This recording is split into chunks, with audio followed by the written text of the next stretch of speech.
need to get your lick back. You don't need to do any of that because God's gonna do that. Hi guys, so welcome to my third Bible recap. So for those of you who are new to my channel, when I do the Bible recap, I just essentially talk about verses that stood out to me as I was reading my Bible throughout the week, that I feel like the Holy Spirit moved me to share with you guys, and just talk about a little bit about what's happening in those verses and the application pieces that I think were important that we can use.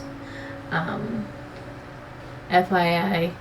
I am recording in my boyfriend's room. I don't have my tripod, so I apologize for the reflection of the lamp on my face, or on my glasses. So I first want to read off of 2 Samuel chapter 12 verse 8, and it says, I gave your master's house to you and your master's wives into your arms. I gave you all Israel and Judah, and if all this had been too little, I would have given you even more. Verse 9 reads, why did you despise the word of the Lord by doing what is evil in his eyes? What's happening here is that King David was supposed to go out for battle with the Israelites, and he chose not to. He found himself in a situation where he saw a woman bathing and she was cleansing herself, and that was Uriah's wife, Bathsheba. So the Bible doesn't explicitly say that this is what King David did, but it also doesn't talk about Bathsheba consenting to the event that happened, nor does it talk about her participation in the sin or consequences for her for this sin. So we can allude that King David had his men grab her and bring her to his palace and, art her, right? And he sent her away. Bathsheba became pregnant.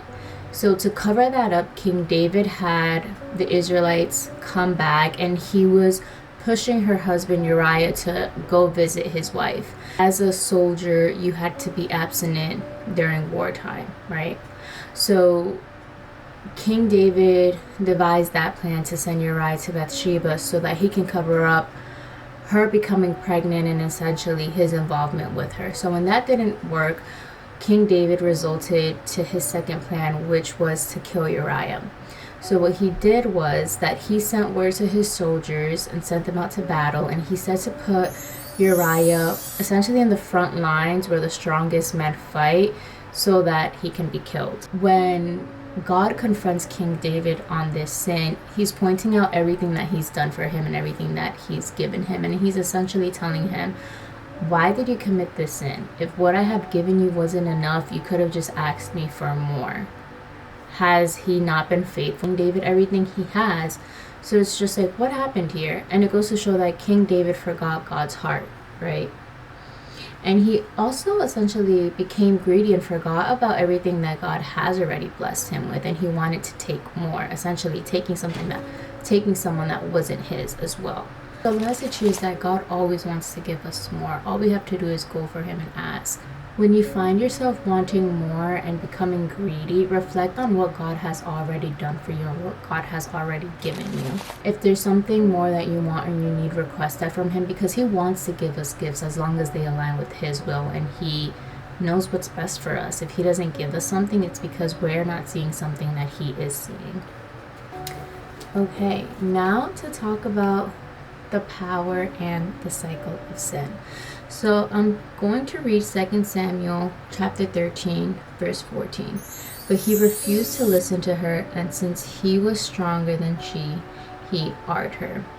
Verse 28 further along says, Absalom ordered his men, listen, when Amnon is in high spirits from drinking wine, and I say to you, strike Amnon down, then kill him, don't be afraid.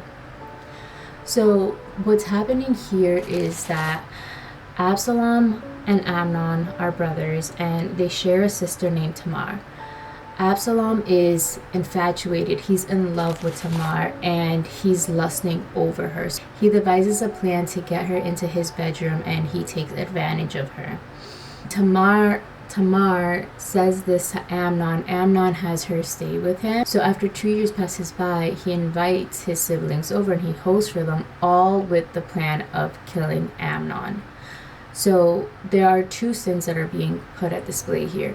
The first is the sin of lust, and lust leading to the R word, but also what happens when you let sin fester inside of you and it becomes something greater and leads you into engaging in sin as well. So in both of those cases, both Amnon and Absalom let their sin fester and sit inside of them, and they didn't really talk about it with anyone. It doesn't say in the Bible that they went to God about it either. So the message here is, the moment you see any signs of greed, envy, jealousy, any emotion that's festering in you that can lead to sin, bring it to God and expose it to him. He already knows everything that's happening. He already knows everything that we're dealing with. He knows what our heart looks like, but he wants us to go to him and talk to him about those things so that he can nip it in the butt before the enemy uses it to condemn you.